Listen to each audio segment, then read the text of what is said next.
One of the things I think a lot of people need to understand is we aren't a museum piece. The Inupiaq people are a living people and a living culture. Even though we're in northern Alaska, which covers this vast area from Nome all the way over the Canadian border, is that there's this extreme value of interconnectedness and interdependence. It's a hunting society, a gathering society from thousands of years. This is what creates our culture. That special relationship between humans and the natural world and the animals, and that it teaches you how to have a society that doesn't do too much harm to the world. Love and respect for nature, for one another, for our elders. Very, very fundamental value, key to life. Our values are something that bind us all. The importance of sharing with one another, the importance of spirituality, and the connection to the land, our traditions, how we hunt, sharing of stories and songs and dances. I'm Inupiaq. I'm from the Arctic Ocean. I am Inupiaq. It's very important to me. It's who I am as a person. And we're very proud of who we are, and we want to continue that.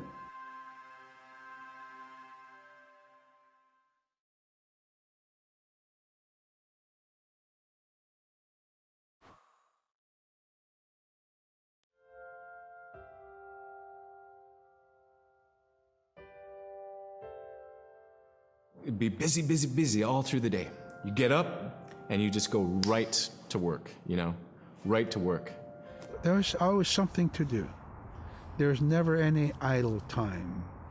The only idle time we had was after we eat and before we go to bed. One of the older people would be relaxing, laying down there and saying, it'd be really nice to hear a story. And then just organically, someone would just start telling a story. Storytelling for the Inupiaq people is very important because it not only created that sense of community, but is a way to pass on wisdom to the next generation. It was like TV, It was just like, it was as good as any movie you've ever seen. And the storyteller told it so clearly that it was just as powerful as any of the greatest movie blockbusters you've ever seen. There was a reason behind the stories that we were told because they held traditional knowledge. They held things that we might need to know in life, whether it was about how to find food or how to survive, or it was about well-being and the importance of connecting with people and being a good member of the community. We all do stories. We all live in stories. We all tell stories to our friends, and they need to be told. They need to be heard.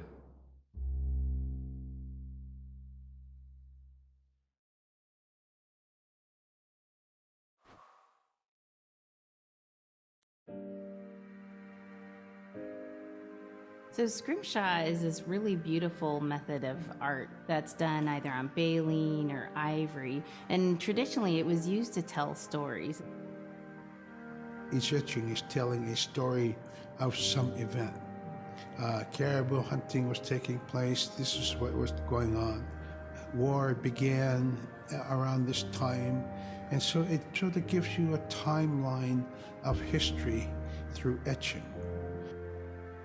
An elder or the person who carved it would literally be able to read the scrimshaw story. They're like reading a book, in a way. A lot of the storytelling traditions would be things that after the storytelling was done, we'd just rely on the next person telling it. And so scrimshaw is a very important way for Alaskan Native people to record their history.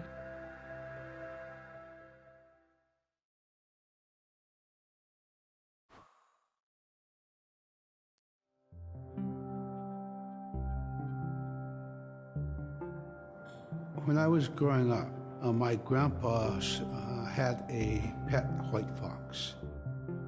If you're a good friend with a fox, when there's danger abound, they try to keep you from getting into trouble. They pull tricks here and there, and foxes are like spoiled little kids in a way.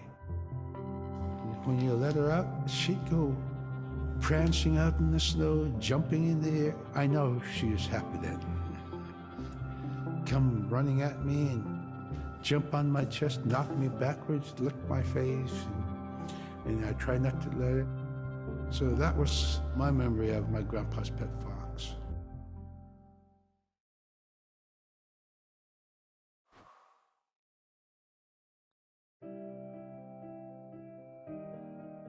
Caribou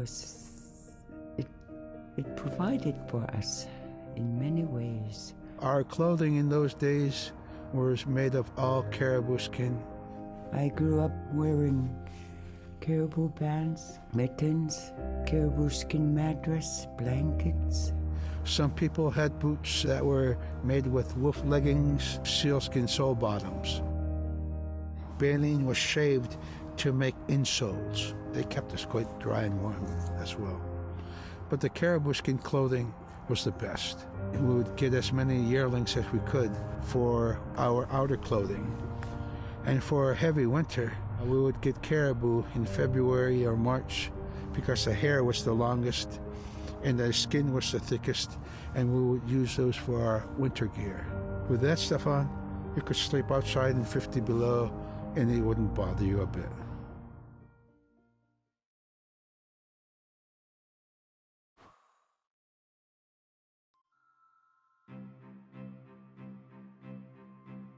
Silla is the weather. It also means the atmosphere. Here's the nuna, or the land. And it's anything from the land into the moon, the sun, the stars. That's Silla. It's a very spiritual, and we have a relationship with Silla. Silla has a soul in the same way we do as people, in the same way animals do. I think spirit helpers in and of themselves are really about how we're connected with things. And so it may be that there is a spirit helper that shows themselves as a bird to show you the way home, or it may be a spirit helper that actually decides to show themselves with the face and body of a man instead of their animal form. And so I think one of the things that's hard to understand is that it's not one way of seeing things, it's one way of knowing you're connected to everything. We've always had that spirituality of everything around us. It's the interaction you have with the air you breathe, the ocean that you gather resources from, the rivers from which you gather fish, the tundra from which you pick berries, the animals that give themselves. It's all of that.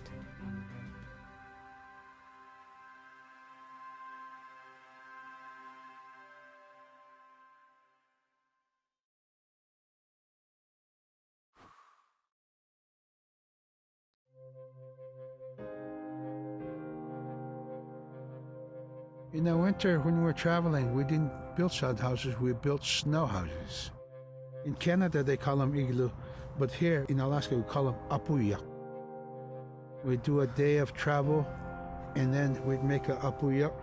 The next day, my father would set traps, spend the day there, rest the dogs, give them something to eat, and then the following day, we continued to the next place. We'd go to my dad's sister, who had a house at Dubaruk. They had a small sod house over there. We didn't have to do anything. We just visit with them, and my dad and my sister were glad to see each other, and they'd talk away while us kids played outside or go to sleep. By the time we get back to our home, my father would leave us with our aunt or with my grandmother, and then he'd start on his trips and go check his trap line. We were not into 8 to 5 kind of time, you know. We're in a total different kind. We're in ecological time.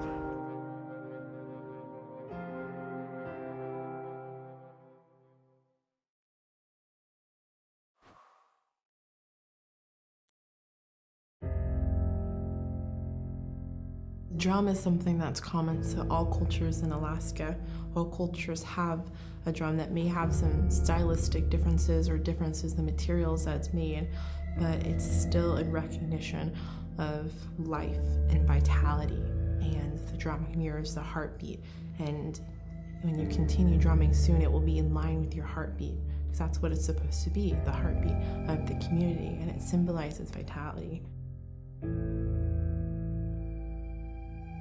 And it's the most tremendous feeling to be in a room and to have one long row of all the drummers and to have that feeling of unity and everyone beating in harmony, the drum beat in unison. It's the most beautiful feeling. And to know that you're connected, you're on the land that you are connected to. And even if you grew up outside of the community, that which is in you comes from this area. And it's the greatest feeling.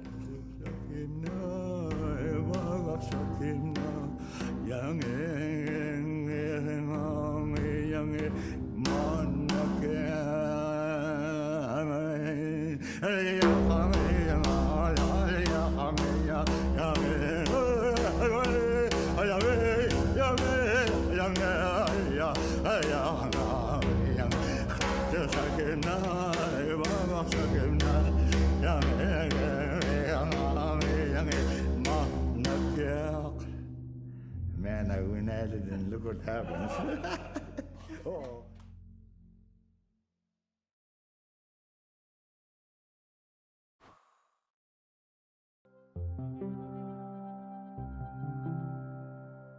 They're just like other people. They just happen to be very small and extremely strong. These are stories that are common throughout Alaska. It's normally that people are in a size from your elbow to the tips of your fingers, and they possess superhuman strength. So they may be tiny, but they can carry a whole caribou. And if you go up north and you talk to a number of the people in the community, they'll talk about having seen the little people. There's a place at home that we know, but we don't profess it to anybody. But it's not like the boogeyman. They can be mischievous, they can be ornery, or they can be helpers. And every now and then, we might have the opportunity to see them, especially if they want us to see them. The fact that it's across Alaska really tells you something about our history and how we interacted with nature around us.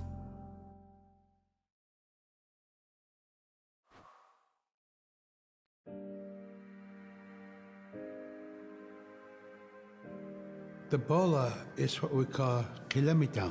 And the kilometer is made out of braided sinew tied on to some heavy bone which you could twirl. In my case, we're catching ducks. When we're out whaling, sometimes the ducks start flying. And they're good for duck hunting. You know, if you're a whaling crew, you can't make too much noise, so you can't use a shotgun for getting some duck soup handy, you know? So bola was a really handy weapon to use for catching ducks. You know, the ducks fly in, you throw it up and tangles up the bird, and down they go.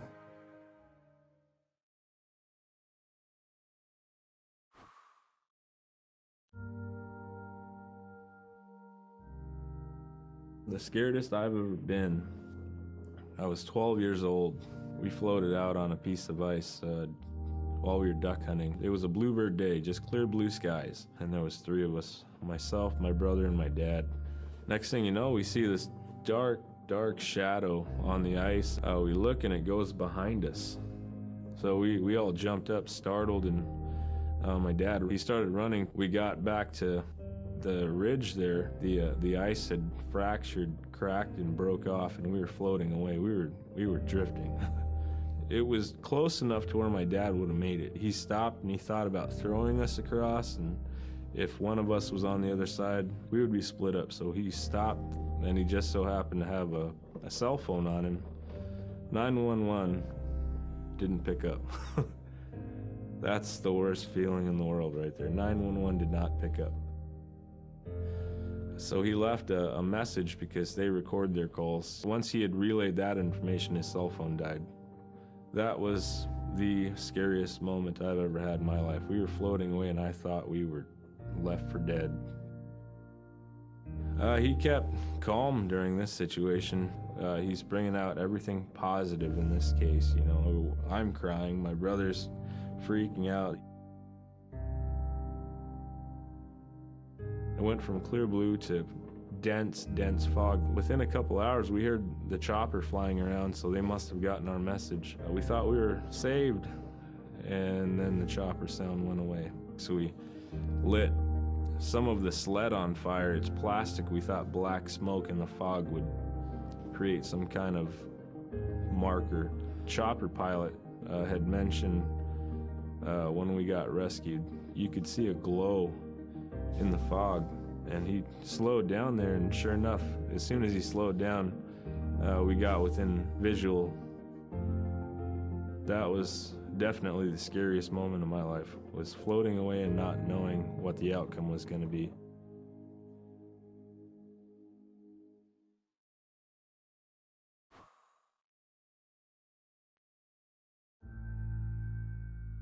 We're very much aware of the climate change. And it's been for many years, even before climatologists were noticing this change, Inuit were already saying, "Sila alangokto." Our climate is changing. If the heat is going the way it is right now, for us it's going to be pretty bad. Different birds are coming, and they're coming earlier, and sometimes rain is more than what we want. Because when there's more rain, we know it's going to melt the permafrost. In my time as a young whaler, when I was 9 years old, we're hunting from ice that was about 25 feet thick. And there was giant icebergs already floating, coming by. That was the first signs of a changing climate. Ice that never broke before was now moving. Now, here it is 50 years later, we're hunting whale from ice that's 18 inches thick. There's no more thick ice. It's creating a malfunction in our whaling season, is what it is. Actually, more than that, all seasons in general. I think we are more scientists than more people will realize. We have more knowledge of those things than people will ever know.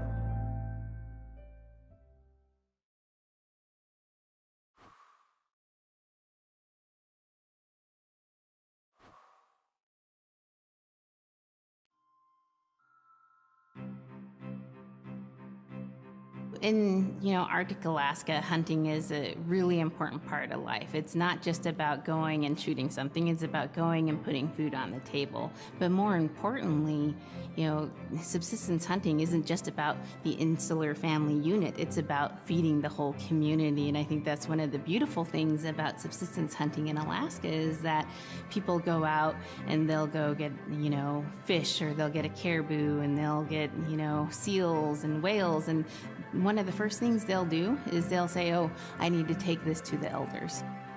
This isn't just about one individual surviving or one family surviving, it's about the whole community. We didn't just go out and kill and put in a freezer. It's like a ritual that I learned from my parents. It's all about relationship. I don't know. I think there's a lot of camaraderie involved, and just being out on the land or being out on the ocean. It's like getting back in tune. I'd rather be out there. To me, once I go out there, it's the world that I learn from.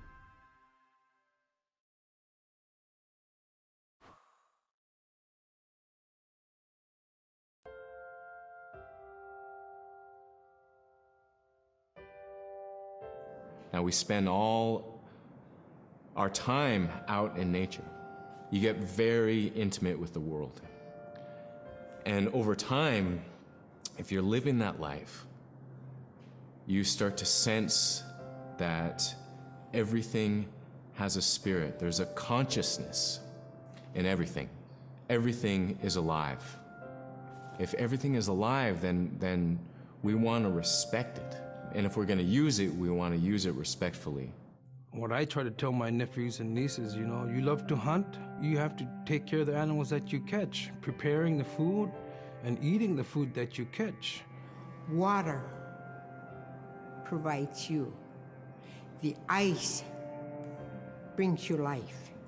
It provides all those things that you need to be a part of your life. That was something I grew up with. I grew up respecting the animals.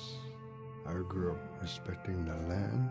And that, to me, that is why we as Inupiaq, as an Inupiaq culture, as an Inupiaq people, is why we're so successful.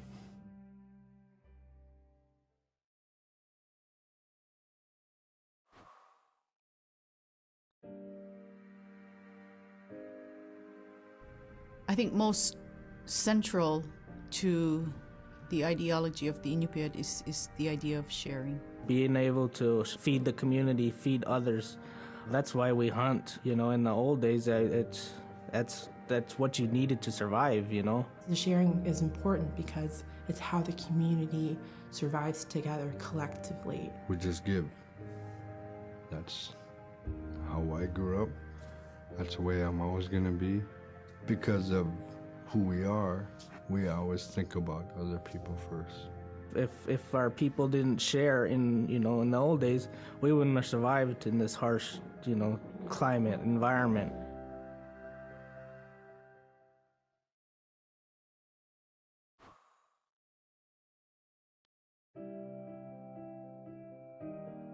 Big Diamond, Little Diamond, and King Island. And in those three islands are the stepping stones to get to America.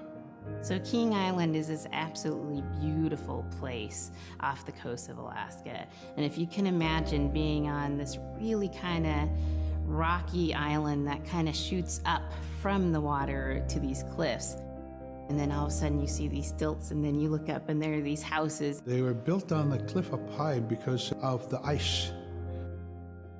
Being an island in the Bering Sea, you have ice that's being pushed by the winds onto the island. So it's going to pile up 50, 60 feet high. Structures are still there today, and people have returned to King Island.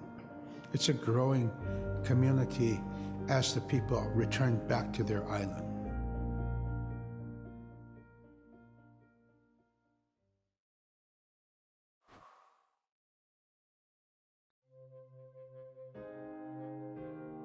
When I was young, my mom, whenever the Northern Lights came out, she'd just whistle. Boy, they come alive. Just keep whistling and that aurora will just like, you can almost hear it. And then she explained to me a little bit later that those are children, and children who've passed away when they were children. You don't want to draw them in too much, is what she said, because then they could play football with your head, play Eskimo football, and that's what they want to do. They're always playing, those children up there. Don't play out without your hood on. If you don't have your hood on, the aurora person is going to come down and chop your head off and play ball with your head. It wasn't like they were trying to do bad, or it was like a scary story or anything like that. It was just, that's how it was, that's what it was.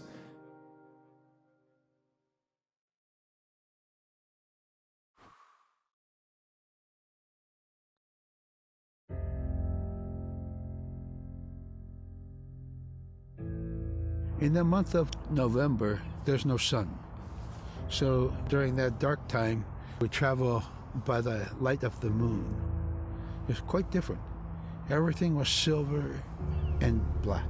Toward the horizon, we could see where caribou are because their body heat flowing upward, and we could see it glowing in the moonlight against a dark horizon where there's no stars. If somebody yelled, you could know who yelled from where the sound came from, but specifically where that cloud of their breath went up and it glowed in the moonlight. So that was a good time to travel. It was very surrealistic.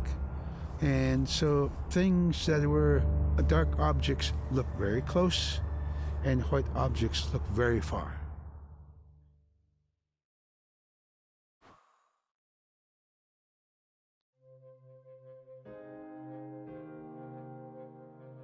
We're taught that there's no hierarchy. It's not everything else and then man, humans on top, and they're separate from everything. We're taught that everything is equal and that all the animals have a human form or can be seen in a human form. And so they have just as much or more intelligence. In fact, have a lot to teach people. And so that's how these transformations can happen. It's if the animal wants you to see it in its human form. There's a story where a man comes up to an ice hole and then realizes there's another man in his parka that's got stuck in the net, and is just stuck like that. Oh, can you let me out? Please help me, And so then he lets the man out, but then realizes that was actually a seal. That was a seal man. And just because that seal wanted that help, that seal allowed itself to be seen in human form.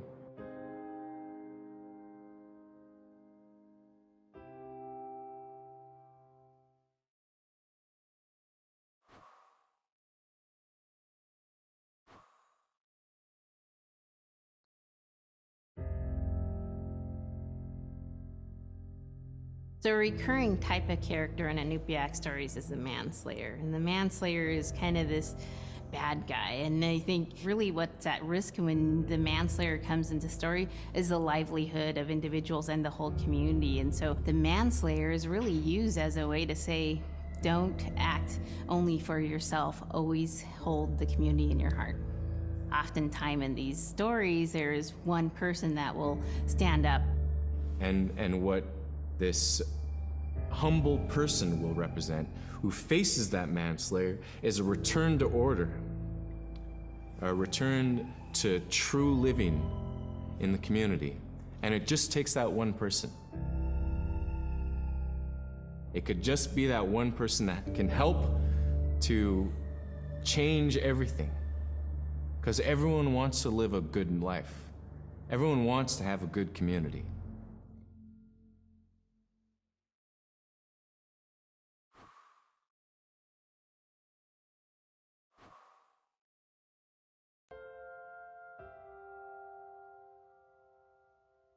With the story of Kunuk Sayuka, told by Robert Cleveland, it's just a masterwork. It's a well-known story among the Inupiaq people, and in our case, of producing a video game that really reflects indigenous heritage. It captures the imagination, and it's something that you have a very specific kind of task to do. There's a blizzard, and it is just a non-stop blizzard that is overpowering the people.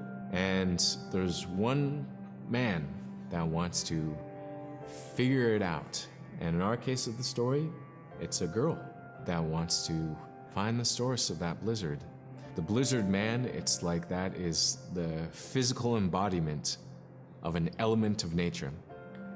And so there's a person that needs to go up and take away that's chipping away that snow. In that community, the person least expected is the one who stands up and makes the difference. Humility is something that we value, and where that comes from is the idea that you are not the biggest thing in the world. And when you live in an extreme environment like where the Inuit reside, you're at the whim of the environment, of the climate, of the animals. You can be as prepared as you can, by learning from your elders that, you're not the biggest force in the world.